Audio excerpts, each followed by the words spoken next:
Hello, and welcome to episode 49 of Spreading the Nerd. I'm your host today, Rick, because Clint is off not playing Hollow Knight somewhere else. Joining me today is fellow Hollow Knight superfan Silcanit. We're gonna hold down the fort today, and we're gonna make you all know why you should be playing that game. How we doing today, brother? Doing good. Like I killed the Nightmare King yesterday, so I'm a gamer now. And you? Having a good Okay. week? I'm okay. Finally finished the week. Got a nice 4-day weekend coming up. I told you I took Tuesday off, so obviously we're closed for Labor Day on Monday. So it'll be a good game in the weekend. Got a few things lined up, but other than that, just sitting in front of the tube and pounding through some stuff. What about yourself? What do you got going on? Kind of the same. Like I just have 3 days because I didn't take the Tuesday off, and that's going to be a weird one because I want to play games, but I don't want to commit to any game that would take me more than the 3 days because it's there's a, looming there's a, over there's us. there's a It's little coming. something coming out on Thursday, huh? Yeah, there's a little game coming out, like an Mm-hmm. indie game. Nobody knows about it, but The, I mean, the I'm excited the for it. the king of the indies at that. The Queen. Again, I did see that. I think it was Cami or Kami, whatever how you pronounce his tag on Twitter. Seems surprised that GameStop seems to have announced that Silk Song's going to be $20. That's exactly what I Yeah, thought it would be. The Nintendo Store also, I think.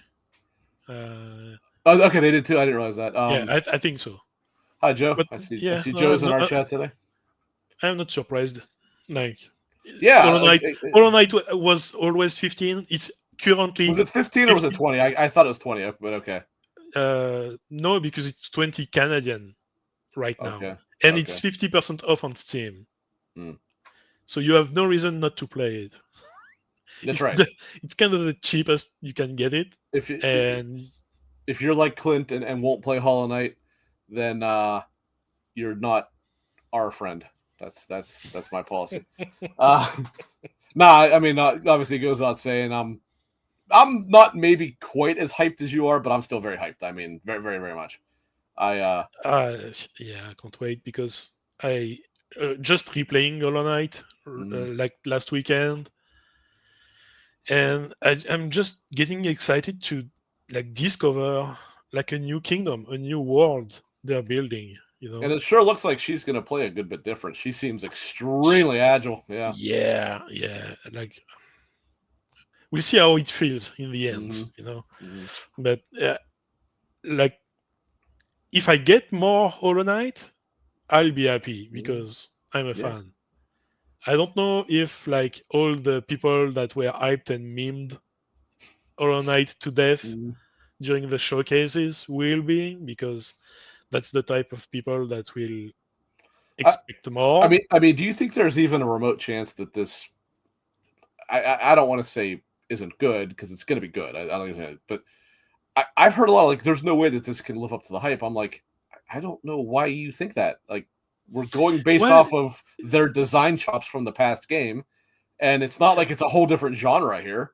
So, no. And like what's like living up to the hype means, because people like memed it, mm-hmm. they like 3/4 of the people uh, crying for Silksong in showcases It was done as don't jokes. care Yes, about Silksong, right, right. because the real people that really care about it know they are That's like going us. to be good. Yeah, We quietly put the wig and the nose, but yeah. we don't shout in the chats. Like, We shout amongst ourselves and then yeah, cry in corners more often than we wish we would. yeah, we But pass no on the culture, longer. But no longer. No longer, no longer. We're gonna I have have a the t-shirt. last laugh in a few more days. I have a t-shirt coming for that. Oh, do you really? Yeah, 6-1 Indie like released a t-shirt on their store. I don't know if I can share it. Do you know how to share on here or no? Uh, If you look at the bottom, there's a little monitor with a plus. yeah, That's how okay. you do it. And then you'll have to pick which monitor it is, or Okay. screen or whatever. Yeah, sure. If it's not your primary, it'll probably be screen two. You have a try setup, don't you? I have two. Oh, you have two. Okay, yeah, it should be your screen two then. It'll give you a preview though, so if it's the wrong one, you can just switch it. This one. Is it working? Yes, I may have to put it on the stage. That might be Oh, fine. okay, yeah. Clown nose veteran. That's a good one. and I think Is that like the on the front it's 6-1 indeed. Mm. Is that 25 US dollars or 25? Yes, US. Okay. I mean, that's about right. That's about what a T-shirt would cost. Yeah. It's well, Joe asked this. I'm Wait, sure I know wait, the answer for you already. He asked what platform we're going to play Silk Song on. I'll let you go because I already know the answer to yours.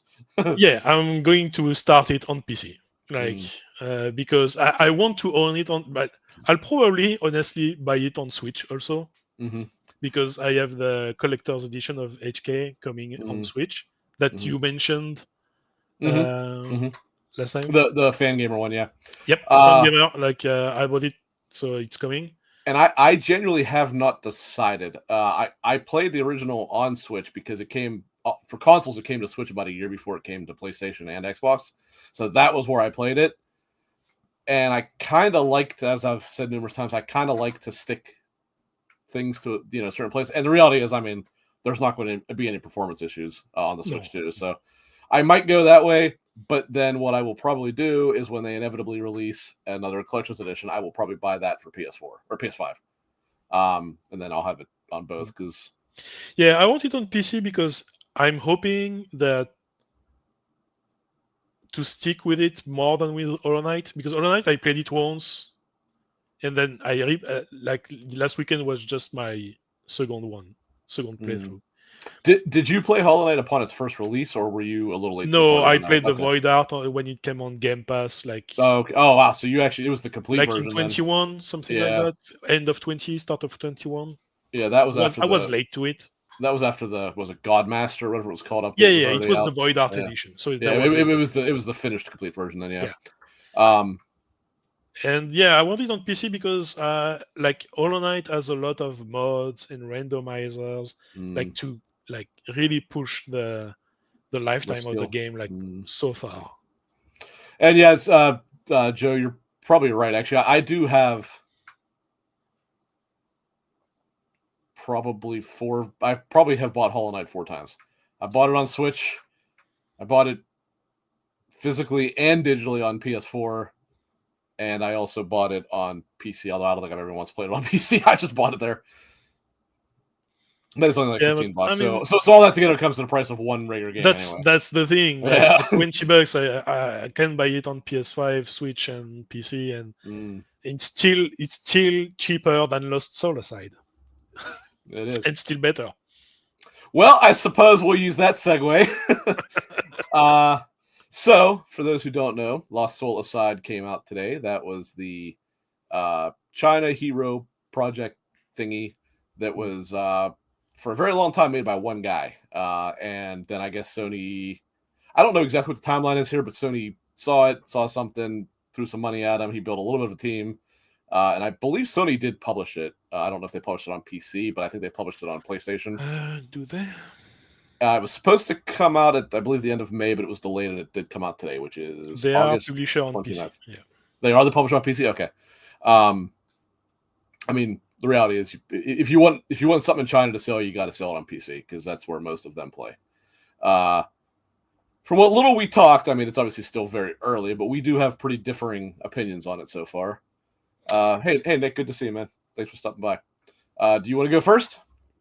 Yeah, I mean, from what I played, so I played just under 2 hours because it's the window for the Steam refund that I just asked for.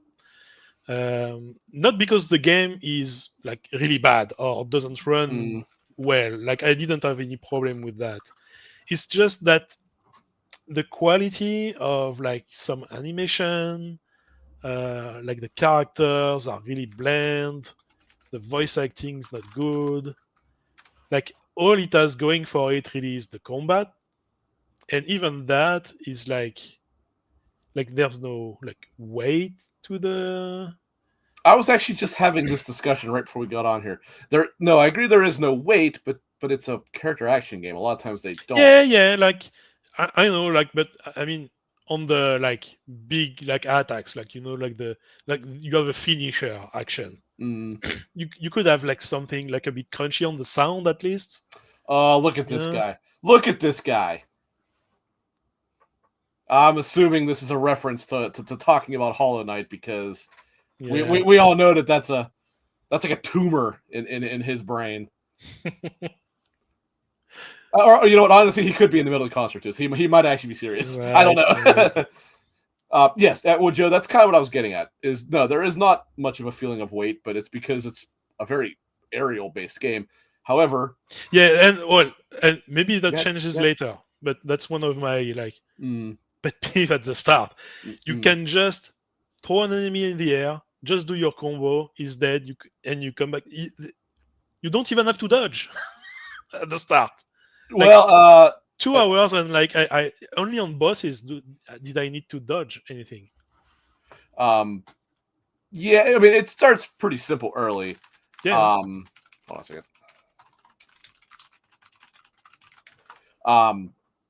But now, not to make excuses, because who knows? Maybe 3 hours in, it's exactly how it is. Still, I don't know. Maybe, but that's not overly uncommon for this kind of game. Have you played Devil May Cry Silcanit or no? Just a bit, not okay. not a lot. Because the original Devil May Cry, for example, is kind of the same way. Like in the very beginning, the enemies you fight are so basic. Oh, Alex is here. So basic that hello, Alex. That Hello. You can typically kill most of them by juggling them in the air and just shooting them with your guns. However, when you progress a little bit further, that's not the case. Like they start to be a little bit more advanced. You start to fight higher numbers. I am assuming that's what's going to happen here. I mean, obviously, I won't know for sure until I progress. But I will say so Alex and I were talking about it. Now, Alex has not played the full game, but he's played the demo.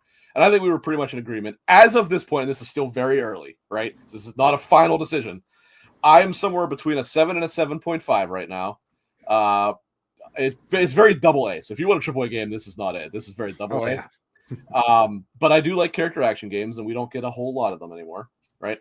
In this style, specifically. Right. And specifically, I will say the voice acting is pretty damn like PS1 bad. However, it is so bad it almost becomes endearing at one point. Yes, like you almost can laugh at the stupidity of what is said. I cheered when the sister lost her soul. I was so annoyed with that character from the start. I was hoping that during the attack she would die, and it almost happened. And I don't want to go save her. No, like I said, like I didn't refund it because it's a bad game or I didn't really like it. Yeah.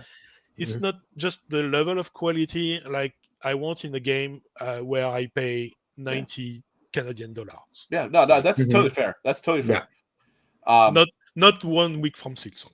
Well, that too. Yeah. I will say it would have been far easier to suggest it if it would have come out in May when it was supposed to. Yes, it is coming out now in probably the busiest 2 month span I've ever seen. Like I have Eliza's coming, and I'm sure this one's going to be. Yeah, really I was literally I sent a screenshot to Rick of the entirety of September, and it's insane. And that's not including October, October's not quite as busy as September, but it's still very busy. Yeah, September's the worst one. It definitely feels like everyone picked this date because they thought GTA was October, and then for some reason no one decided to delay.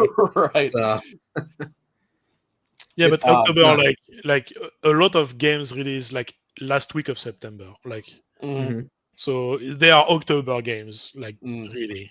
Yeah.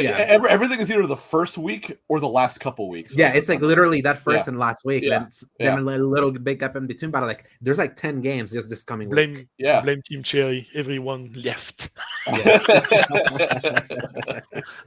Indeed, they have. But yeah, what little I played, and again, this is still early, and I have not gotten secondary weapons or like that. But I do like to feel the combat. It has a very. It's not as certainly not as clean feeling as Devil May Cry, particularly at Devil May Cry's peak, but I can't even think. You know what? I would compare it to? I'll say this, and it's gone over almost everybody's head. There was that game that came out. Oh my god, I forget the damn name of it. A couple years back, it actually is a Devil May Cry-esque game where you played as two sisters, and one was like a soul. Oh my god, what the hell was that called? I'll find it. It reminds me of that. Valkyrie Elysium? Sorry? Valkyrie Elysium? No, not that. Although you did mention that. No. Yeah, it does feel a bit like that. Yeah, I can see it now. Yeah, it's like the blandness in some of the visual style, the flashiness of the movements and all that. It reminds me a lot of Valkyrie Elysium, and I enjoyed that game, even though it was not great. It's like that's not a bad comparison. It's just not. It's just not what I was trying to think of. Yeah, and to me, it's like maybe my problem was because like looking at it, I was expecting more of a kind of a Stellar Blade action game, and it's really not at the level of Stellar Blade. Oh no, yeah, no, it's not even close to that. Yeah, Stellar Blade is like a super high-end AAA in comparison to this, and that was kind of like a more middle-high game in comparison, like considering the shift up and all of them. So I should. I can see the Valkyrie Elysium now. Solstice was the name of the game I'm thinking of. Oh yeah, that's one. I could. That was a good game actually. I like that game. For those who don't know, that's that. I played it briefly, and when they offered it in PS Extra at one time, and never really finished it. But it seemed cool. Red-based. Yeah. The thing is that I feel like right now we're at this point where we've been so inundated by Souls-likes. Everything is one that going back to pure character action based games, even if they're not great, feels like manna from heaven. That it feels like, yes, I don't care that it's not pristine. I don't care that it's like the voice acting is atrocious. I don't care that it's not like super high end. It's like it's such a starved genre right now that it's like you just kind of take everything as it comes. And I remember that's why I took to Valkyrie Elysium a lot in 2022, because I was like, I just want this kind of combat right now. I don't like. I've been in Souls likes forever, and I still feel that way. I'm still excited for Ninja Gaiden 4 coming soon, and any other character action bit like Phantom Blade Zero next year. That's like for people that want like something from China that's character action based games, not a Souls like. That's gonna be like more high end. That's the one to keep an eye out. That definitely looks like the. I mean, leading into it, I would say I have said what's it called? Black Myth Wukong, although that game's not great, but it looks like Phantom Blade Zero looks like the heavy hitter of the China Hero project for sure. Like that looks like the one that's going to be like, that's really going to show what China developers that we had not even known much about until recently can do. Yeah, and I feel like Lost Soul aside, I feel just its history as a fan game, as someone that loved Versus 13 of a one-person developer. Oh yeah, that's noticed. Like 100%. Exactly. It's cool to see that eventually the thing came out, because this was announced so long ago. It started the development. It was like I saw it was like it started the development 11 years ago. It was announced 9 years ago. By the time it was announced, by the time it was announced, the guy had been working on it for 2 years at that point. So, because around that time is when Versus 13 became 15, and it no longer looked like Versus 13, like an aesthetic and like its focus and all of that. Just Noctis was the only carryover, really. Yeah, and also his entire group, like Prompto and all that, they were there in the original version too. Yeah, I thought the only we ever saw was him. There was a female character that got eliminated from Versus 13 in the move to 15. Stella, I think was the name of the character, but that's around the time he was like, hey, I like that, and they were not gonna do it. Let me see if I can try to do it by myself. And then eventually, like, Sony caught eye on him doing that, and then be like, hey, we kind of want to help you, not do it like the full thing, but we kind of want to help you get this out the door in some way. That's kind of like this is one of the earlier like China Hero projects that they kind of put their eye on, and obviously Genshin Impact was big from China Hero project originally. It was like they cast a wide net, so and this was one of those games. It just kind of like was lost for so long. Pun intended. I will say, when you play this, it's very easy to see the, what do you want to call it, Versus 13 or what became 15. You can see that inspiration very clearly, particularly in some of his animations. Like his fighting animations, they could look stripped straight out of 15. Yeah, you can dash and zip to the enemies. And the way that he once you get the dragon guy, so you don't have the physical sword anymore. like after he finishes combo, he does it just like Noctis, where he like puts his hand out and then opens it. And it just evaporates. That's exactly how Noctis sheathed his weapon. It's like, yeah, you can see this guy definitely was making that right. That said, again, it's still very early. Like, I'm not in any way making a proper judgment as of right now. I do hope that this continues to be good, because this is a kind of game that I would like to see more of. And yeah, when I was playing it, I was like, I'm hungry for this, because I was like, I know it's not great. I'll see it in the visuals, I see it like in the voice acting, but I'm like, I kind of want this, especially like we got blessed with having stealth again with Metal Gear, and I'm like, yeah, I kind of want more blessings of the kinds of games I used to love when I was growing up, and like that kind of stealth game, character action based game, DMC and the like. Where my kind of games, old school God of War. Like, people forget, it was like old school God of War was a response to Japan being like the king of the character action based game, and then like David Jaffe would be like, could we do that in America? And that's how they did that original God of War. So. What people forget is the original God of War was essentially a faster version of the original Onimusha. Everything about that game is like Onimusha, even the souls and all that stuff. That's exactly what that's exactly how Onimusha was originally. Now, obviously, it changed a little bit in the later games, but yeah, it was very clearly inspired heavily by that, because even this, the semi-static cameras and all that stuff. So, well, I mean, anything else you guys wanted to say on Lost Soul side? It's basically, I'm just on demo impressions. I'm downloading the game right now. Yeah, After I figured. Yeah, after the sales pitch that you witnessed for the entirety of today with our friend Paul. You were pushing hard. Did you see what I said? Someone's working on their sales skills today. Yes, yeah. No, it's fine. It's like, that's how I get. That's the thing with Paul, is like, you have to get him with something flashy or something that looks cool for it. That could look cool to his life, or evidently the game having a RPG style overmap, which that was what I said that like sold him. I was like, man, that was nothing. I was more just saying I didn't expect that. From what I saw, like, you have a map, but you don't really you don't control it. Well, at least at first you didn't, but you might be able to later. But it did the whole, like, your character's huge on the map, and it just kind of zipped around, and I was like, I did not expect to see that. But all right, well, I mean, other than that, so I figured largely we had 3 games to talk about today. That was one. I'll let you guys decide: Metal Gear or Hell Is Us next. Yeah, I would say let's do Hell Is Us, because it's more interesting for the fact that you got it. Yeah, I mean, Delta, and also Red Beast just asked a question, so he unintentionally did the answer for us. Yes, Red Beast, I played the demo, but I also have the game. Show them. I ordered the. Wait a minute, that way. I ordered the digital, or not digital. I'm sorry, the physical deluxe edition from Nacon directly, and for some reason, they shipped them. So I told Silk, I'm like, I'm going to start ordering early from France now and see what happens. Because I think it was last Thursday is when I got the notification that it shipped. And I'm like, okay, cool, maybe I'll get it pretty close to release date then. And it came Tuesday. I don't know how it comes internationally that fast, but it did.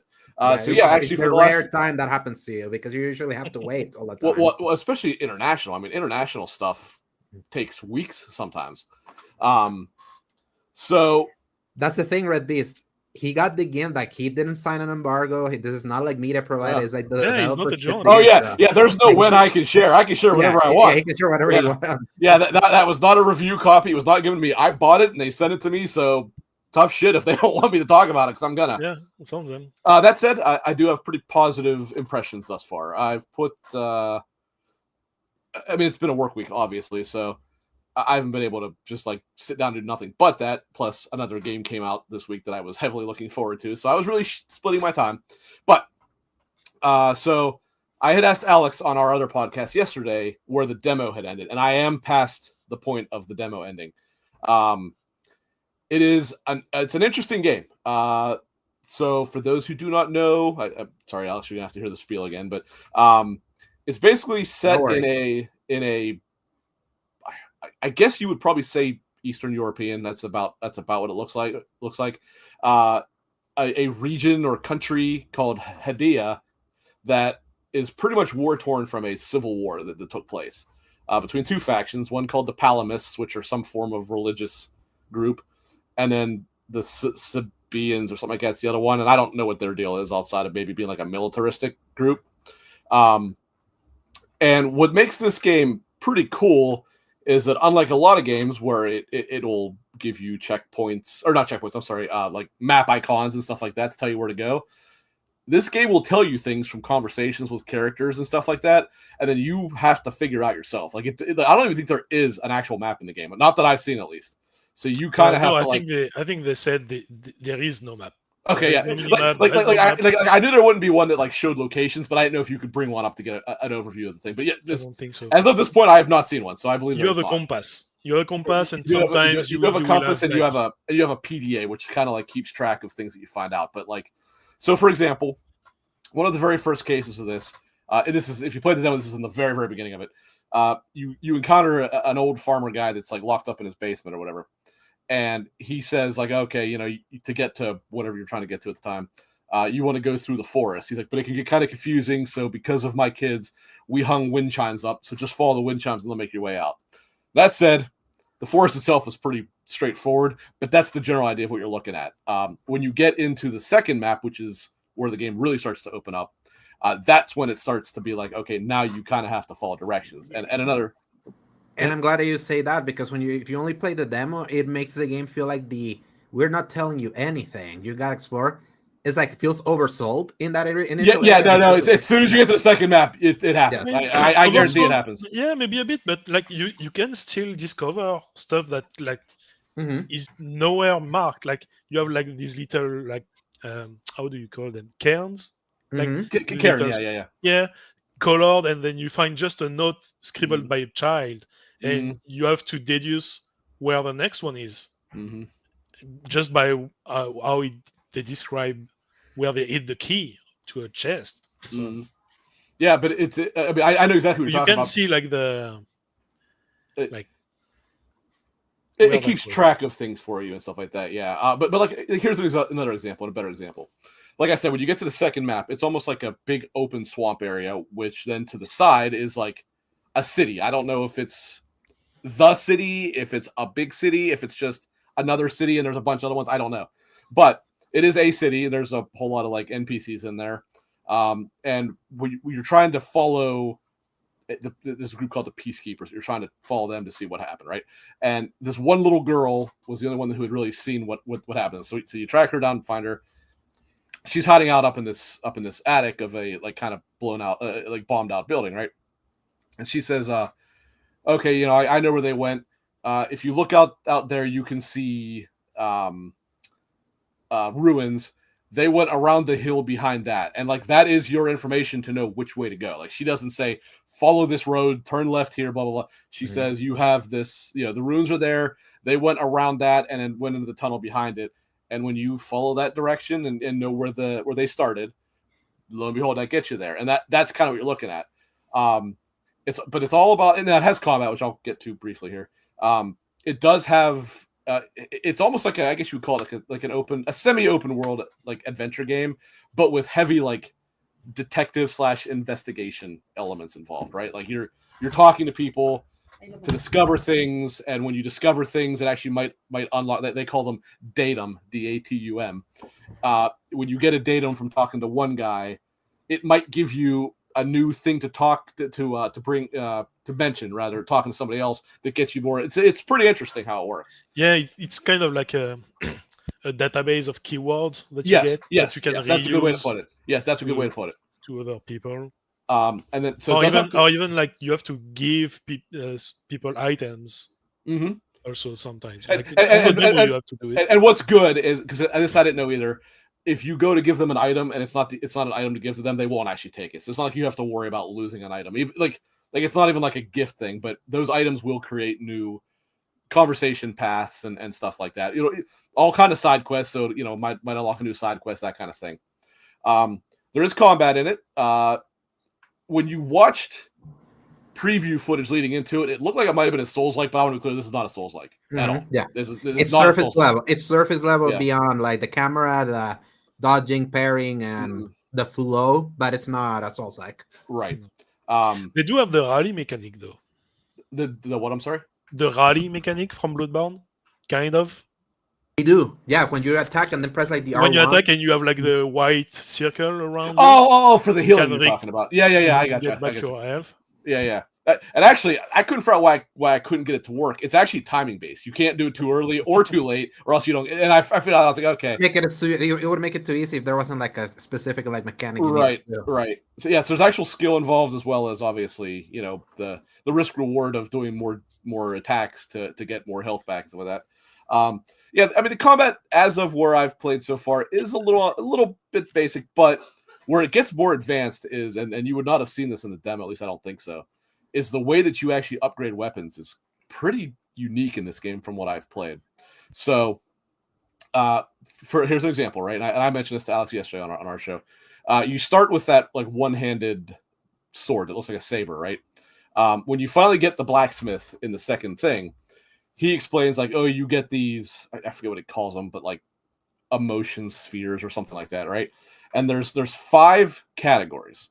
There's neutral, and then each of the other 4 are, which obviously neutral you can put in anything, but each of the other 4 is based on an emotion of some kind. There's rage, ecstasy, terror, and grief.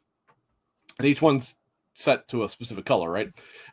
When you upgrade a weapon and set it on one of these emotion trajectories, whichever one you pick, the weapon, as far as I can tell, is locked to that. And whatever group you go to that to, when you get the glyphs that you can equip, think of like augments to the weapon, okay? They can only use that kind or neutral. They can all use neutral, but they can only use the kind that you set. And what's also kind of interesting about it is whatever you pick, it really changes the way the weapon looks too. So that one-handed sword, we're going to bring up Bloodborne again here, actually. I picked Rage for it. When I made it a Rage one, it stopped looking like a single-handed sword with like a hand guard and all that. And all of a sudden, it actually reminded me a lot of the, what was it called? The cleaver, the one starting weapon that flipped open. The soul cleaver, yeah. Now, obviously, take the soul cleaver blade is more what I'm referring to and make that like a one-handed sword. And that's kind of what it looked like. But then each of those glyphs or whatever they're called that you equip have different abilities. Like the first one that I got, it shoots out like a kind of like a fireball, right? And so like now before I did this, I didn't look into what these different spheres, whatever they're called, like how they each work. So you probably do want to do that. To be clear, that was a mistake on my part, because you might be like, okay, I want to make my great sword very like damage over time based, right? So there you might be best off with like terror or something like that. It's pretty interesting, and I do like how it totally changes how the weapon looks. Like that was actually kind of a cool touch. And I don't know exactly how many types of weapons there are, but as of now, I have the single-handed sword rather. Obviously the dual axes, which you get in the demo as well. I have it calls it a pole arm, but it actually looks more like almost like not quite a halberd, although a halberd would be a pole arm, but and then I have a great sword as well. And I did not either Red Beast. I actually like the pole arm and the great sword a lot better so far. I have not seen a ton of enemy types in this game, although my understanding is there are a pretty good bit of them. I've only seen, I think it's either 3 or 4 enemy types. There's like the rare kind that you see, then you see the one that like walks on all 4. You encounter one in the second map that kind of looks like a moth. I don't know how else to describe it. But then the other thing is too, as you saw in the demo, you can encounter them where they have like this other being inside of them, and that miracle card they call it, and and that pretty greatly does change how you fight them. And there are multiple kinds of those, and as far as I can tell so far, before you ever start fighting the hollow mans, whatever they're called, you can kind of tell what's in them because you can see the color of the thing that's in them, and the color does so I assume it's probably based on rage, grief, terror, and ecstasy. It does change what kind of like being comes out of them, and that different kind of being has different attacks and different weaknesses like that. It's interesting. Now, again, I do want to be clear, I'm still very early, so this all could be what I'm saying could be very, very different in the later stages, but as of now, that's what I've got. I do like the fact that I've not been able to make any upgrades to the drone yet, Red Beast. I've gotten a couple new abilities to equip to it, but actually, I'm sorry, that's what you're asking. Yes, I have 3 of them now. I have the distract, which you mentioned there. I have one that lets me like it almost like uses like trap attaches them to your almost. guys. Sorry, say that again. The one that traps them, also, I think. That's distract. That's what you're talking about, distract. Okay. I have one that it like mounts on your back and then like propels you forward, and then I have one that lets you do like a what's it called with the Blades of Chaos when he spins around in the Cyclone ability. It's one like that. So I have all three of those, and that is the other form, obviously, of character building and stuff like that is your drone and how you do it. I think you can actually like upgrade the drone, which is why I thought that's what you were asking, but I have not gotten to the point you can do that. So I can't say that for sure. And there is still a tab in the PDA that is inaccessible to me. It says like locked out or whatever. But I do like it. I really, again, I don't want every game to be like this, right? Where you have to figure out where you're going at all times. But I do like having a game where it does it. And it's specifically, it's not just a game where it's like, okay, it's going to be, you know, Red Dead Redemption without the checkpoints, right? Because that wouldn't really work. You wouldn't know where you're going.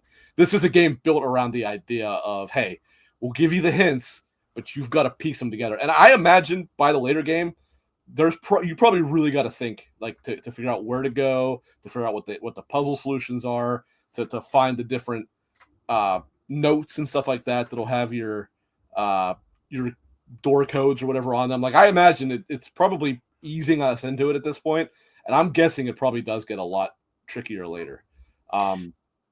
Did you encounter more puzzles? Because in the demo, I really like. Sorry, did I encounter what? More puzzles. Puzzles. Because in the demo, you know, like there's that one with the tower kind thing. Of simple, like where you have like 3 symbols that you have to find in the ruins, right? And one of them on the wall is like broken, so it's on the other side.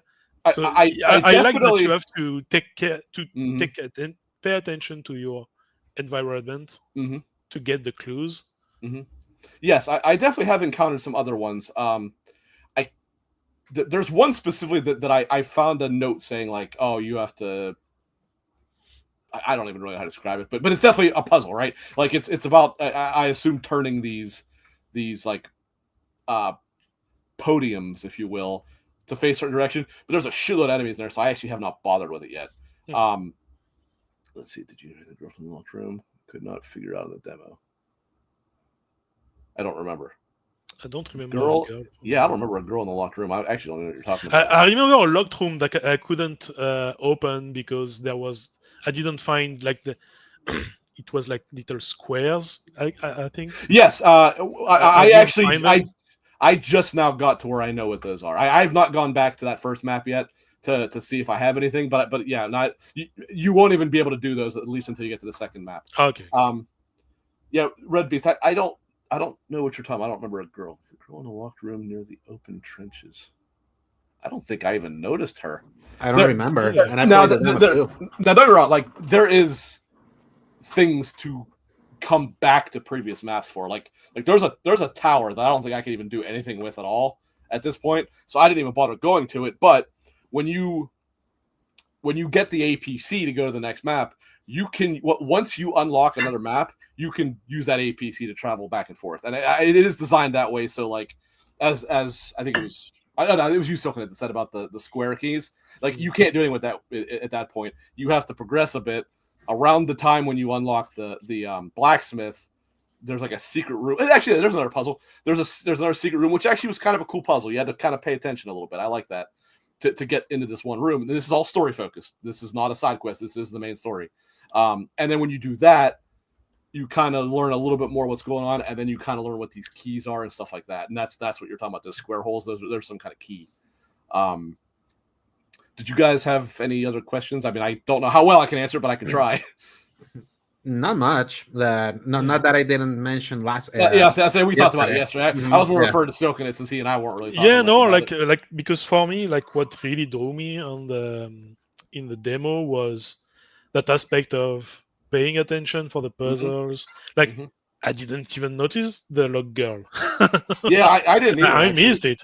Like so, you know, that's something to like come back and explore. Really take your time to check every corner. And My thing was when the I played combat was serviceable, like it was fun enough. Yeah, it's not overly complex, but it's not bad. It's not like it ruins the game. Really, the reason you would be playing this would be for like the discovery and try to the more investigative side, and certainly the story.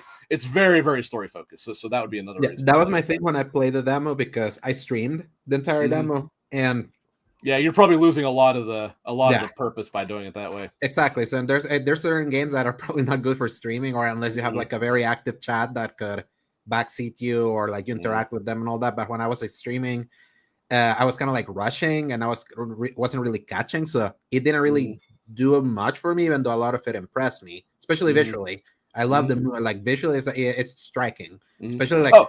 So actually, there's something I can say.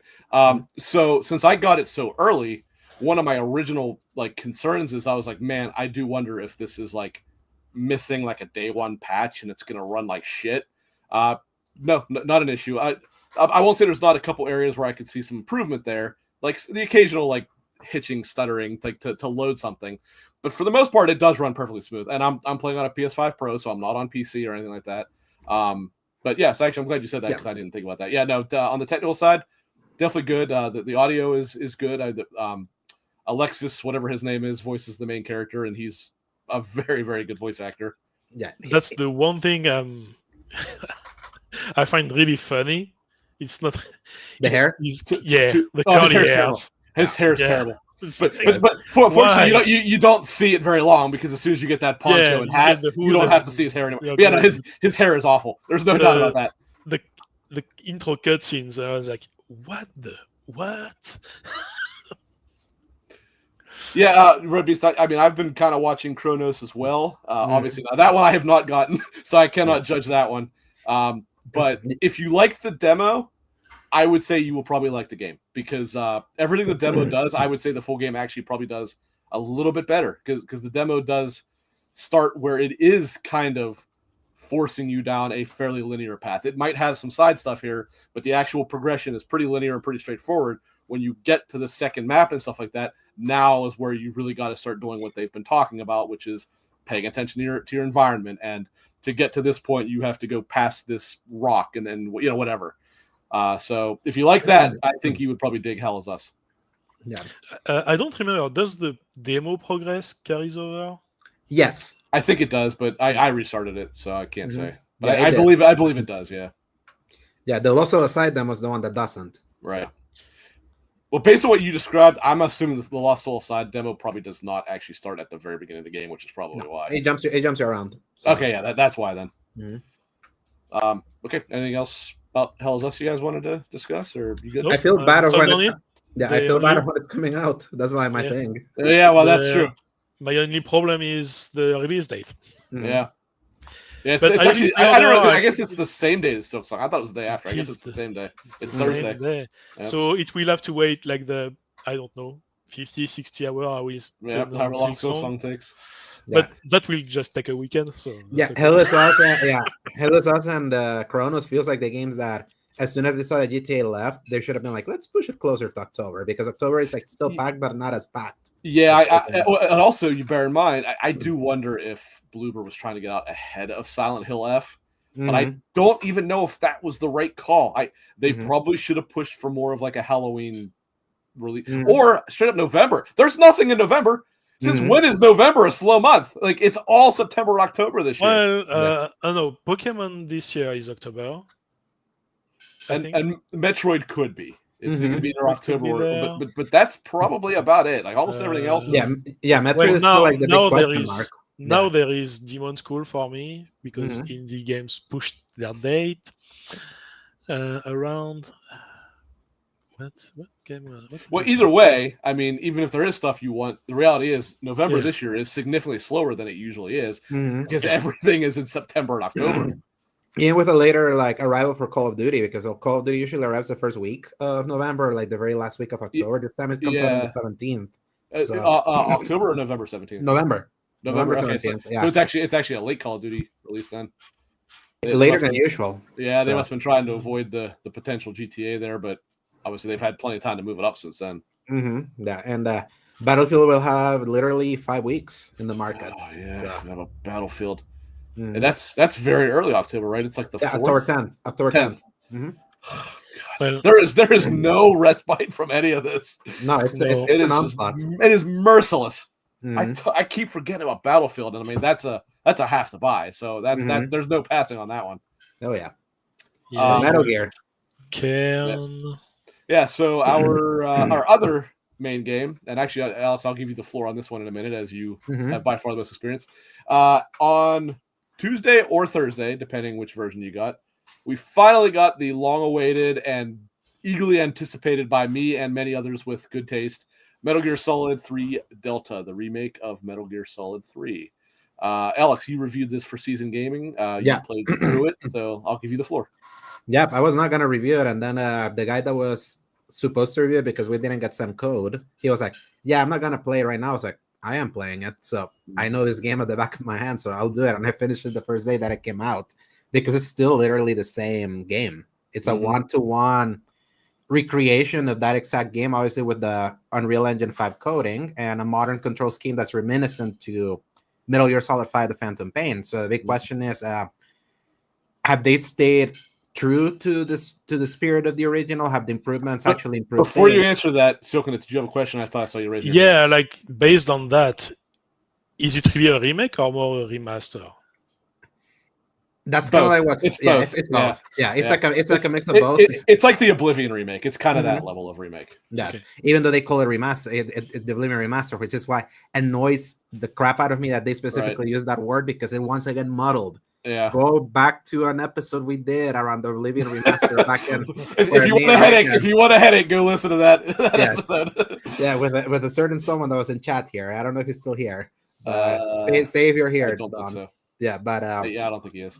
But yeah, it's like basically like it's such a one-to-one recreation that it's like it would be like a remaster, but this would be like a what you would think of remix. I still am of the idea that Resident Evil 2 is the one that ruined everything because it reimagined that game so severely, and then on top the Final Fantasy VII remake that was like an even which was even more than that. Yes.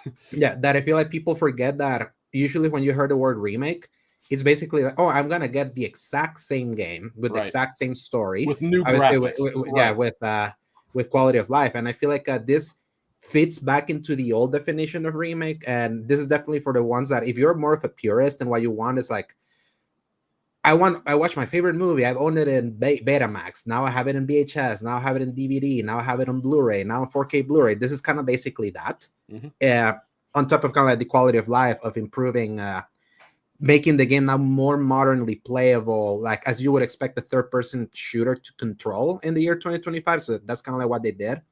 My criticisms towards this remake is more of the fact that it feels like it wants to have it both ways. Of like they're so tied and lavishly like recreating the original like to the T. Play the Master Collection, play through this exact the size of the places, the positioning of where trees are, where enemies are, the amount of enemies that are in certain spots and all that. It's such a recreation that then when you add on top the mechanical improvements to the fact that it's still using the old bones, I feel it starts kind of like clashing a little bit, especially if you play in normal difficulty, which is usually normal. That's where people will usually go. It starts making things a little too easy because Metal Gear Solid, especially Metal Gear Solid 5, was such an improvement mechanically. It was like that. It's the best that series ever played. But that mechanical improvement came with the fact that Kojima opened the play spaces, added more enemies, like he improved the enemy AI. They adapted to when you attack them, how you attack them, and all of that. And I feel like the enemy AI, both placement and their behavior, it's still like the same as it was back in 2004. That I feel then it just trivializes a lot of things, and to me that took a lot of like the fun in spots. However, I've been going through it on a second. I've been going through it on a second playthrough. I've been streaming it. I've been doing a New Game Plus Extreme, and I would say that hard or extreme is absolutely, especially if you're a returning player. If you're familiar with the game, you probably want to start it on hard. Yeah. Maybe not start it on extreme, but you probably want to start it on hard. Kind of like my question there. Like they're clearly kind of making that remake to like get people back or new people into Metal Gear. So like you find it easy because you know the game so well and you know. Well, that's what I'm saying. If it's your first time playing, maybe you should play it on normal. But if you are familiar with Metal Gear Solid 3, you'll breeze through it on normal. You probably should. Yeah, but that's my point. Is like, what public were they targeting? Like, what was it like to please the fans? Definitely both. I think it's definitely both. I feel this is definitely a trust us move because right now Konami has been out of the game making for so long that until recent times, like Silent Hill 2 remake by Bluebird was like no one expected that thing to be good up until the reviews hit. Then everyone was like, it's actually good, because I'll never forget people every time that they show that game, everyone was like, this just doesn't look good. Like this until the one E3 showing, and I saw it in Clint, and I said, you know what? I know everyone's going to disagree with this, but I was starting to think it was starting to look good. I was like, I didn't believe, but I thought it had a good showing. Then they had the Silent Hill, what do they call it? Like the transmission. The transmission, yes, thank you. I was like, that actually does look good. I'm getting concerned here. Yes, no, that was being very good, actually. So because it was the first time that they just let that game play. Like it was 30 minutes uncut of like the flow and all that, and then that's when it was like, okay, maybe they have something here. Still Bluebird team. I don't want to believe it. It's still Konami. You never know what. Like even when they shipped the Master Collection, the way they shipped it was very. It wasn't up to par. Like particularly on Xbox and I think PC, yeah, and even the Switch version. But it's like I actually forgot it was even on the Switch. Yeah, but it's like they eventually did good on like cleaning it up and all that, and the things that kind of even added to it, like for free. But it was like Konami just doesn't have the great track record besides the Kawabanga collection, what they did with the Castlevania re-releases that have actually been really good. So I feel like that was what they did with Silent Hill 2, Metal Gear Solid 3. Like, we're gonna hit the most popular and most beloved entries, and we're gonna hit them with the remake treatment. Hopefully they trust us with let us show if they can trust us that working on these things, especially with Metal Gear, is more precarious because Metal Gear is so intrinsically tied to Kojima's style, to Kojima's voice, to Kojima's eccentricities. I'm thankful that a lot of that thing made it to this version. Like a lot of that. That's a major reason why it's so important that so much of it is one-on-one, particularly the cutscene direction. If you change the cutscene direction at all, you change that game. Yeah. So basically making that a straight remake and not changing it in any way was very, very important. Yes. And I feel especially more in this with the fact that you know that there's never going to be a Kojima and Konami are never going to make up. It's that's very obvious that's just never going to happen. Yeah, that bridge is permanently burned at this point. Yeah, Kojima's happy being like on a tour right now, like on his tour, getting all the actors and all that, and getting into the world. But all the feats he can. Yep, he sure is. But I'm glad that at least Konami understood that identity was so crucial that they still credited him. Like his name is still all over. His name's all over the place still. Yep. Yeah. So, they still attribute the original script, the direction to this thing, and they recreated it like 99.9% of the way. And even there's like a 1% that they added maybe an extra shaky cam, like maybe like a different zoom. But it's like if you look at the cutscenes of the Subsistence re-release that's in Master Collection, and this is like it's so like perfectly recreated. The tempo is the same, almost.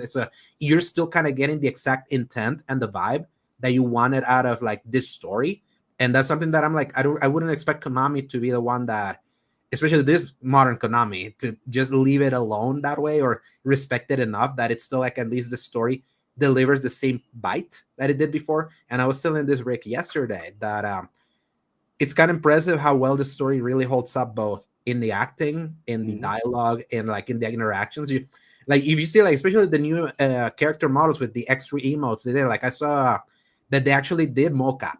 They actually like they re-mocap the scene because they kind of wanted to get more emotional, like kind of like more facial animations that weren't there before, but it's still using the same dialogue. And the fact that it still works, like and the fact that I know that some actors actually came in and redubbed a few things, but it's like so small that you wouldn't even know. Like if you're watching it's specifically if you're like one thing that I've specifically noticed is since the control system is different, when they're in the codec doing the fourth wall breaking, explaining things, you'll notice it sounds totally different. Like in the middle of a like they'll be like, yeah.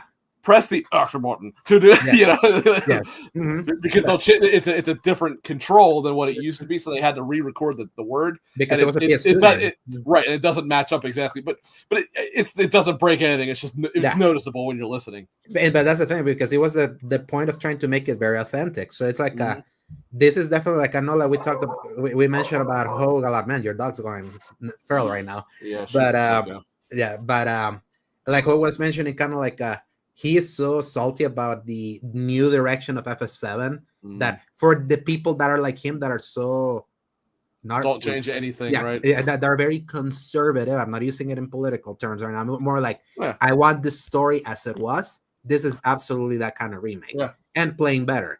And it cannot be denied. I would say definitely like some parts have gotten easier, but some other parts, especially later in the game, have benefited from like the new controls, specifically a hand-to-hand boss fight. I feel has gotten much better now with like the extra animations and mechanics and all of that. A chase sequence late in the game also like feels even cooler now that you have a little bit more control of how you aim and kind of keep like a better look instead of just having to go into first person to do stuff while you're doing in that chase. It's like and even a pain point late in the game feels better because of the better control. Paul was kind of bitching about that one, which I was like, I feel that would still be a little rough, but but it's like it used to be really painful back then, and especially right before the end, it's not as bad. And I would say like it's still like pretty good, like what they did. So I'm of the mind that it's like, because they wanted to graft new mechanics into the older bones, it kind of like underlines that sometimes in a remake is like adding one thing is just not enough. You kind of have to think more holistically about the thing, but then you also think of wanting to preserve the spirit of the thing. So you kind of see why they wanted to have their cake and eat it too. And it's imperfect, but I'll still take it because it's still the same powerful story as before. It's still the same awesome stealth experience as before. And then ultimately, like I would have scored it I give it an 8. I would have scored it even higher. Hold on. Before you get there, hold on. I'll just say, like, I want to be clear. When he says it, I agree with what his score is. Or do you actually just said an 8? I agree with that score. That said, this is, as a Metal Gear Solid 3 is my second favorite game of all time after Final Fantasy 7, which I'm also getting great remakes for. So I'm kind of lucking out on that front. But I love that game. And I find it. This is not hyperbole. I find it almost perfect.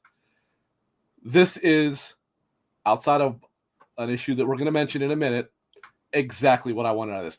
That said, I that does not mean that it should get a 10. I don't mean that at all. Yeah. But what I got is exactly what I was hoping for. Maybe I would have liked a little bit more, like maybe even add additional difficulties, like higher difficulties, because again, but Metal Gear Solid 3 always was fairly easy, to be fair. So I would have liked to have something, but anyway. I just want to put out there, if you're a Metal Gear Solid 3 fan and you're like, man, I like that game, but this is Nirvana for you. This is literally what you want. This is exactly what you want it to be.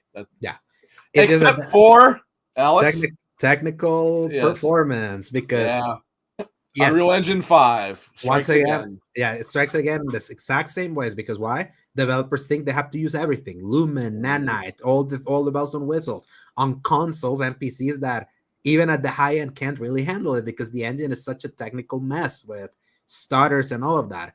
And evidently on console, the more high end the console, the worse it runs it. Yes, that which is hard to believe. It's just hard to comprehend. Yeah, I was lucky that I own both a Pro and a base. So when I saw that Digital Foundry kind of like thing of saying that, the Pro version is actually worse, I was like, oof, that would have been rough if I had done it like on the. Like just in the Pro, I played it on both. In fact, my second run, I'm doing it on the Pro. But then when I saw it, I played it on the base PS5, and it has issues. Like the quality mode has its stutters, but at least it's like it still looks pretty.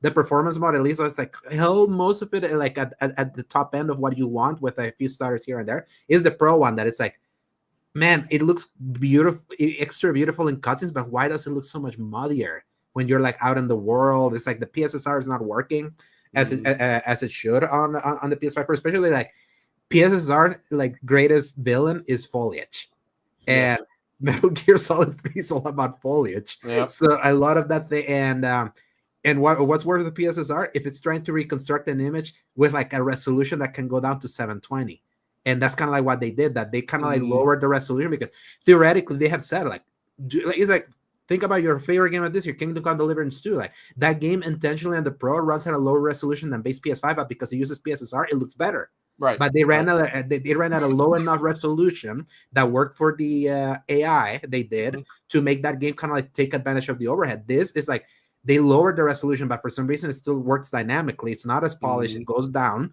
And the fact that this is such a lavish recreation of a PS2 game, it's not even a game that's so ambitious that I would understand the thing like not holding its weight.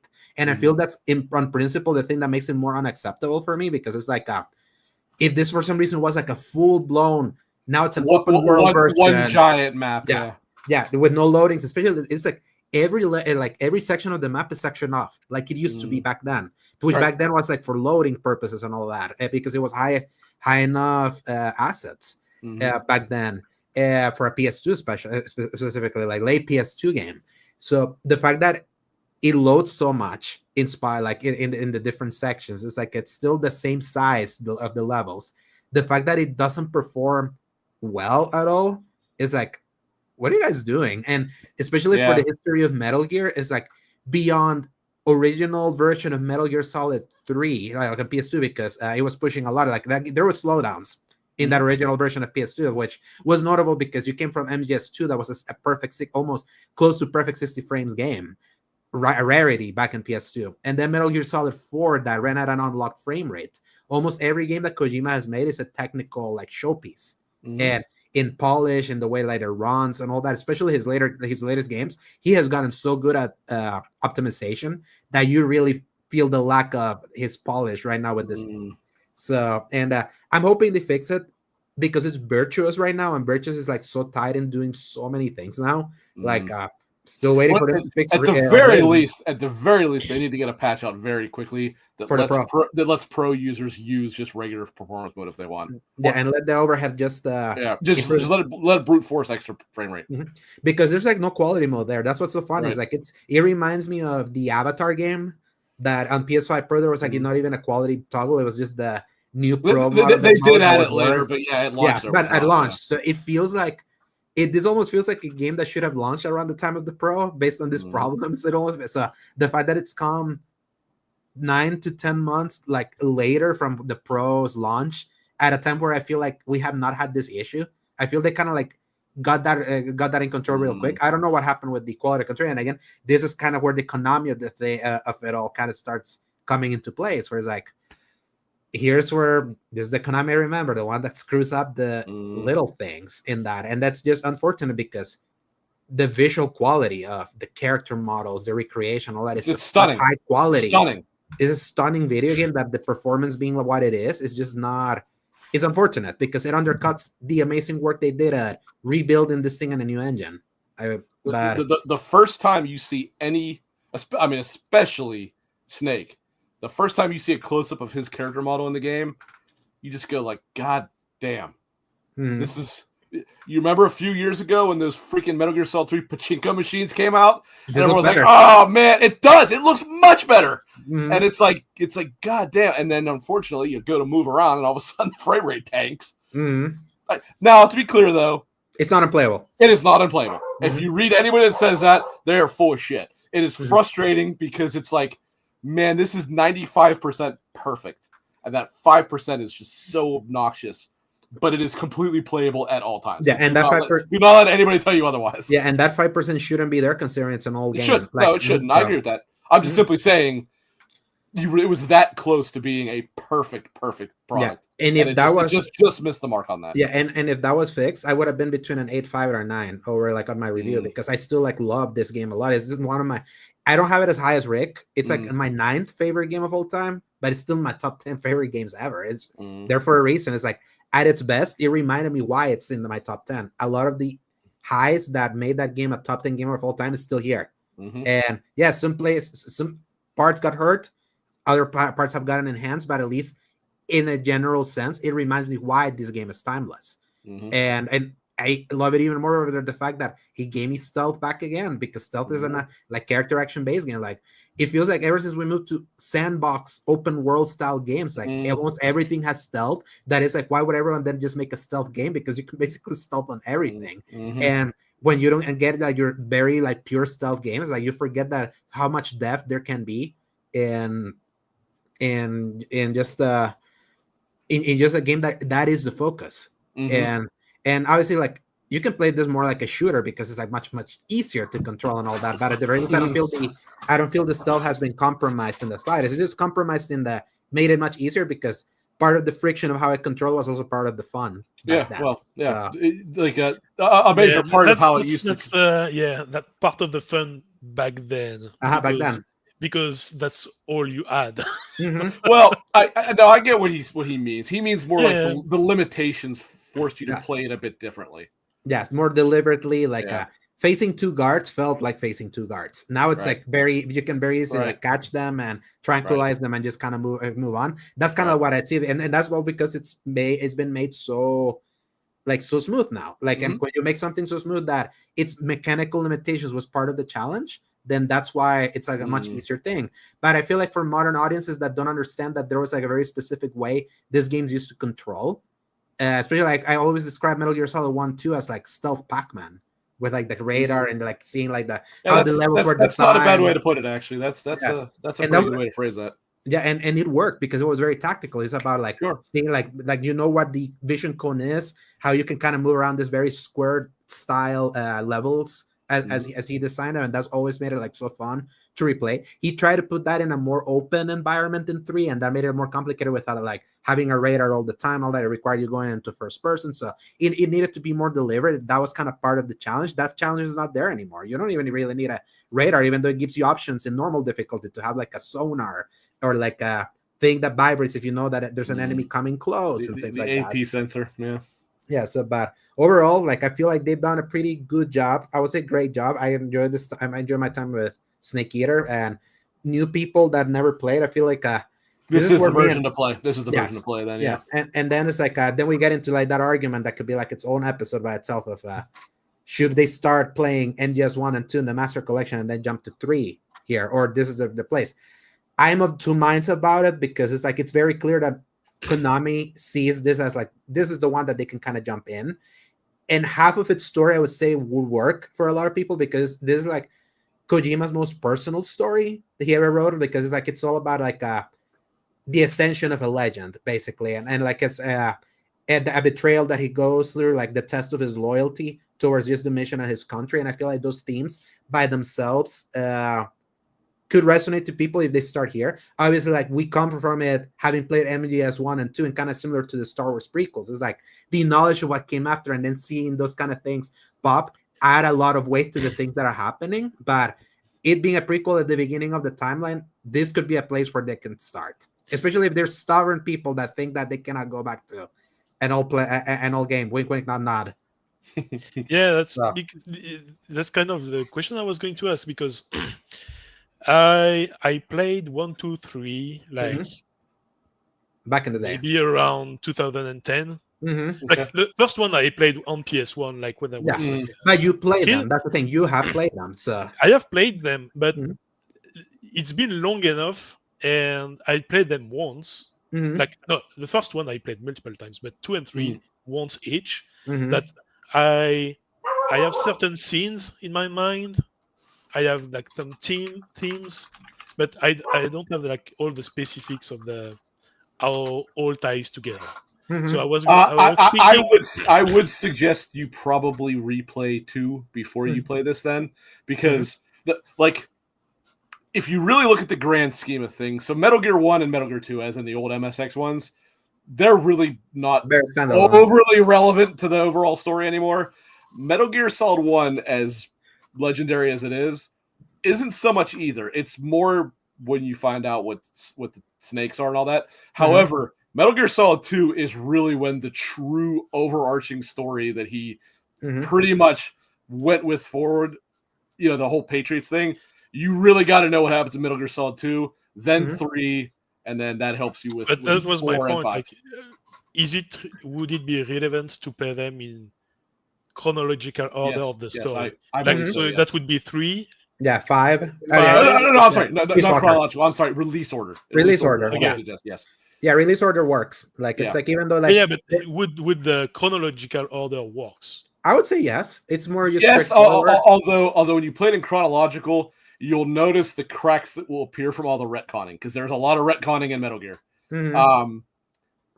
I would suggest probably doing release order, because I'm almost always of the mind that release order is the way to go in almost everything. I do that with Star Wars myself. Is that I'm going to stop at 3, because after that there's 4. Yeah, and 4 is not available in modern times. Yeah. Well, hopefully you'll get to play 4 sometime. But I could probably, like, on my PC. Yeah, I think it's. I know that that's one of the games that the RCPS3 thing, that the emulator for PS3 has been. That's been one of the games that people have been like hammering like at over and over, because they know that it's like, this is a stranded game. We kind of need this game available somewhere, and they've got it running at 4K 60 eventually. Yeah, I was kind of expecting them to at least announce the Master Collection too, with the release of Delta. I think Paul is right. They were probably waiting until this is out to do it. And specifically, they verbally said that. It's like when is TGS? TGS is in 3 weeks. Okay, but maybe. Yeah, maybe. And the thing is, one of the producers, right now, the guy in charge of Metal Gear, he was asked about the Master Collection Volume 2, and he didn't mention, I mean, there is a reason we put a number in the Master Collection. It wasn't just Master, it was Volume 1. Yeah. But right now, we're trying to get this remake out. So it's like they're trying to do more. And I feel I kind of understand, because Metal Gear Solid 4 was done at the apex of when PS3 development was a disaster in the development, because the SDK they used the PS3 changed around the time of the PS3 Slim, because they're like, we got to make this easier for developers to work on, and they kind of did. But some of these games were like worked before that, so trying to like go back to that has been like a nightmare. And that was a perfect example of like, this was one of the first games worked on PS3. It took forever for to come out. It was like a full 3 years after PS3 was announced, but it's like it was at the apex of that, and that's why like that they probably feel like, yes, we're gonna do it. It's not gonna be a remake, but it's gonna take a little bit more work to get it out. So I understand why they needed to get the remake out, and why I still say I'm okay if someone starts here. I'm also of the mind that if you start giving people too much homework, especially when it comes to old games, they might as well not play. And that's why I say that I feel like the story of 3 is good enough to give them a great emotional story that can give them at least a great example of what Metal Gear can be. And I would hope that then maybe that makes them curious to then kind of see it after, and then maybe go back and realize how much is being teased, wink, wink, and nod here. But it's not like, that's not the entirety of what the story is. That's like 30% versus 70% of the story of Big Boss. So at least balance. Yeah, in terms of the chronology, so if we take out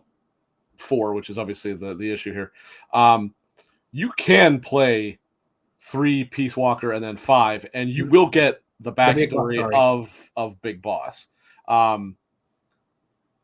Now, yesterday I was bored at work, so I ended up actually watching the ending cutscene. Well, part of it of Metal Gear Solid 4, and I did watch it. And I was like, oh, there was some retconning to this that I kind of with 5 specifically, or Peace Walker and 5, excuse me. But 3, Peace Walker, and 5, and maybe some of Portable Ops, but that's up for debate. Does tell the entire backstory of Big Boss, and specifically as it is titled, the downfall, I think is how Kojima refers to it as. That said, if you do not know the overarching story, and specifically how 4 ends, did you finish 4 back in the day, Silcanit, or no? Okay, so you do not know how the story. I would probably suggest you not play 5 yet, then, or at least not far enough that you hear the end, because there's kind of a big and surprising twist as to who the main antagonist of the entire story is. It is not who you would think it was. But then obviously you go back to it's lightly mentioned in Peace Walker, but it's really pushed in 5 as to who they like when you get far enough where it starts talking about the backstory, because you spend much of it thinking the Big Boss is the antagonist. The reality is he's kind of the secondary antagonist, but he's not really the bad guy. Yeah, he's not really an antagonist. He was just kind of the actual antagonist is not who you would expect. And so I would suggest maybe just biding your time and playing 4 when the opportunity arises before you play Peace Walker. You probably can play Peace Walker. Actually, Peace Walker, you're probably okay. In the Master Collection. Peace Walker, unfortunately, is not. And It's in the HD collection from the HD PS3 collection, and 360. Yeah. So and unfortunately, Peace Walker right now is delisted and it hasn't gone back up. That usually is like they never relisted MGS 2 and 3, and that was because they were doing the Master Collection. So you can you can kind of spitball and guess that's how they're gonna get Peace Walker out, because they're like, okay, we delisted it because we're gonna re-release it like in. And I would also say you probably could skip playing Peace Walker and watch the cutscenes. Yeah, because the reality is like there is story there, but there's not like it's very personal. It's not overarching. Yeah. So if you watch just the main story cutscenes, that they're done up like those visual novel ones, if you know what those look like the Yoji Shinkawa armor art rather. It does tell a pretty cool story, and it does. I would say Peace Walker is probably important info to playing 5, because you'd be like, well, where'd this guy come from and all this other shit if you hadn't played Peace Walker, or at least it introduces characters that are important in the first part of Metal Gear 5, which is Ground Zeroes. As well as actually ones that are later in later parts, irrelevant rather in later parts of 5. So and then I would say there's also the elephant in the room with 5, that there was like one specific mission that was never finished. In regards, and I would say that I feel like the legend of that game being unfinished, I feel like has grown bigger than it actually is. I would say because I would still say that if you beat Metal Gear Solid 5, at least the basic stroke of the story, I feel like there's a few open threads, but the main story is still completed. So it's not like the main story got incomplete. It's like, you just know that people act like I actually was reading about it on Reddit. People say the entire third act was left unfinished. It's like, that's not true. There is no third act. There's one mission that was not finished. Which I don't know why he didn't just finish it. I mean, he had most of the work done. I don't know why he didn't just do it. He had kind of like already the storyboards. He already kind of had the basic like gray fox of that final mission, but it was supposed to be like a super ambitious, your entire army kind of comes together for like this whole thing and all that. And it was like too much. And that game was like hilariously over budget at the time for like that was a $100 million game, and it's hilarious hearing that was over budget for Konami based on and this new era of 300 million Spider-Man sequels that are like samey, and a $400 million Concord disaster. It's just so funny. Back then that was like enough for them to kind of be in the outs, and it goes to show that they knew how to kind of keep some budget reined in. But I would still say that the core of that story is still there. Me and Rick are in agreement that it sucks that the way it tells its story is the way that it told it, because that game went more gameplay heavy than story heavy. The best parts of the story are not told in cutscenes; they're told in cassettes that you listen to. And that they're well acted. You can hear them all that. They're great. But it's like it would have been better to have this shown as like cutscenes and see it acted out. But and how it ties the entire series together from 2 to even 4 and all that. And that's specifically like the most interesting part of it, of what we're talking about here, is the part where you really need to have finished 4 first, so you kind of understand the full context of what's going on. Because the way that it actually, like the actual story of what's happening in Metal Gear Solid 5 is really not that interesting at all. What is interesting is these cassette decks, which tell the story in the background that leads to all this event that then ties into the greater Metal Gear mythos. And it's like, man, that actually is pretty interesting to kind of hear how this goes. The broad strokes of 5 are basically a revenge tale, literally. Yeah, especially its main act. A bunch of them together, actually. And then the second act is when it starts tying everything like beyond that, and that's kind of where you start seeing the where they start running into some problems afterwards, and when they start trying to tie everything. But still a great game, still a great series. It's like if I'm glad about something, is that just Delta being out and being great alone. I'm glad that Metal Gear is at least back. Like it's like that was a series that I had let go of. I was like, after 5, I was like, man, it's over for me.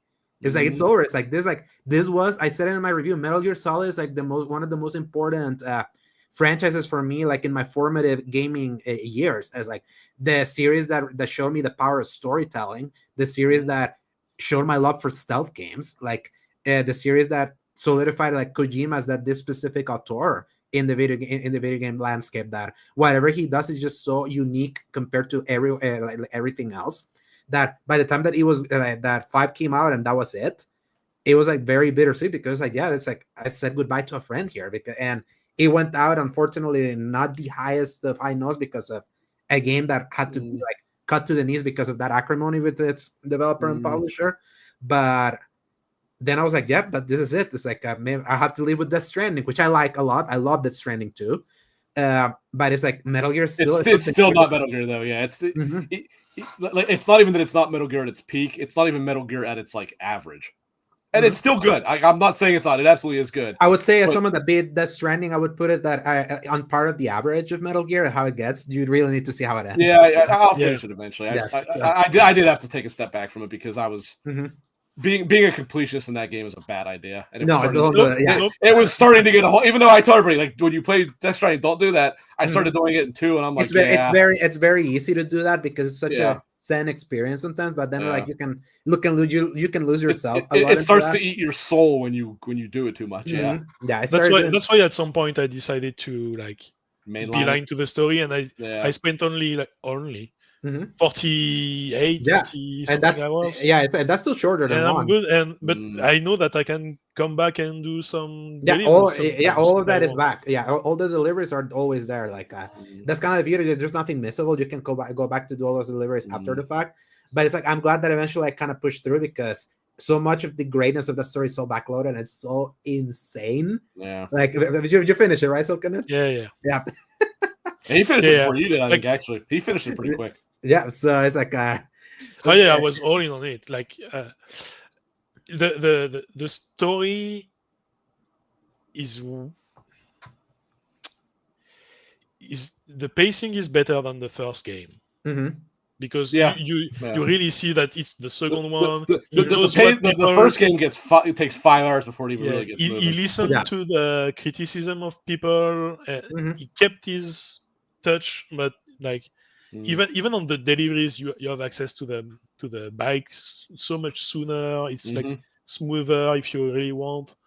So I will finish it one day. I had to take a step back from it. Yeah, and that's what we've been talking about. That it's like sometimes it's good if you don't force it. So it's like that's just it. I was trying to force it. I'm like, I don't want to do this. I'm gonna end up not liking this game if I do that, and I don't want to not like the game.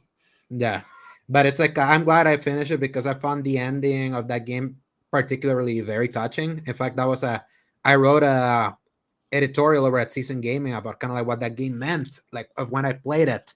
And what its themes kind of like reflected upon, and it's like I'm glad I did, but hopefully eventually you get there. Beyond just some of the absolute insanity that happens at the end of that game, which is like so. It's peak Kojima. It's hard. It's peak Kojima. It's like literally Kojima. It's like it's Kojima without any limits because that's his baby, so he can do what he wants. Right. Yeah, so he literally threw everything. He literally threw everything. Like it almost felt like he indulged back to almost everything he even did on Metal Gear, threw it all into the ending of this game. It's like you can catch the reference. Like there's Metal Gear 1 here, there's Metal Gear 2 here in this thing. There's like MGS4 here again. And what he did is like it's just absolute batshit and really touching onto that story too. Like of what it was trying to do is like besides Metal Gear Solid 3, I do agree that's probably like his most straightforward, kind of like cleanest story he's told, which for Death Stranding 2, it's quite impressive considering how dense that first game was. Like, because he was trying to settle that nonsense. Yeah, I would say the first one was anything but straightforward. So, exactly. So, so he really made a more straightforward sequel. And I would say, considering like the basis of that world is like so weird, I feel like you get what he was going for that one. So, but that's all I have to say about Metal Gear. And I have to kind of drop off because no, that's fine. I was probably about to wrap it up anyway. Oh, okay. You're just going to praise Silksong for like that's better. Silcanit. I guess like I said, we'll wrap up here. I know you got to go anyway. So, Silcanit, you want to tell people where they can find you? You can find me at Silcanit on Discord. If you don't find me there on Blue Sky. Yeah. Alex, you got a lot more to pitch, so go ahead. Yeah, you can find me at @A_Segovia on Twitter /X. You can find me at @Segovia on Blue Sky. My written content is over at seasongaming.com, where you can go read my my Metal Gear Solid Delta review. I have not done a review since Blades of Fire, on top of like a bunch of the previews that I. That's a jump. Yes, quite a jump. And I did a lot of preview coverage for SGF and wrote the Death Stranding thing. And I've gone back to streaming at twitch.tv/The Slayer Giant, where I've been trying to kind of get my flow into the streaming thing. I was getting into a flow. Then I went on a trip last week, so I stopped there. I came back streaming Wednesday. I streamed yesterday. I think I'm gonna stream in a few minutes afterwards. And you can find me there at the Slayer Giant on Twitch. So give me a follow. I want to get into the path to affiliate. And I'm Butch496 everywhere. But before I forget, fortune cookie. Yes. My last few have been pretty weak, so let's see what this one says. I'll be your luck.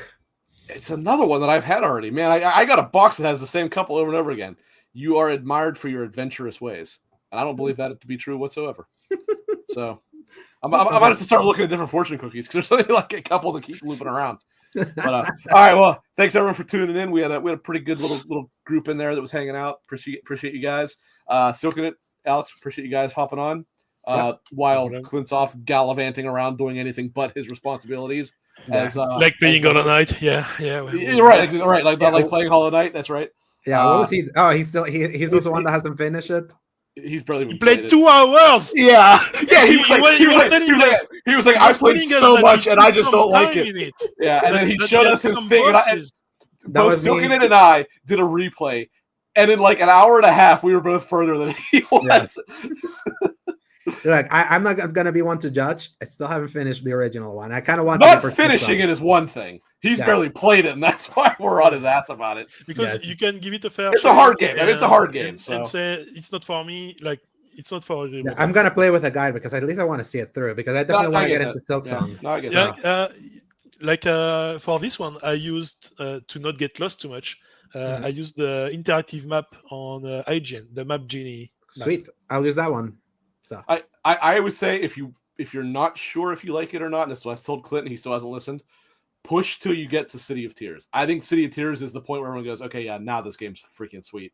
Yeah, kind of like that's Silcanit. Like because it's like the center point of the map. Because that's the point where you have even just before that when you have the close. So when you have the wall jump. And the dash, that's when your movement in the world starts to like get a bit faster. Reminds me of Ori. A lot of things. Yeah, it reminds me of Ori. When you start getting those movements is when I started loving that game. So I'm a big Ori fan.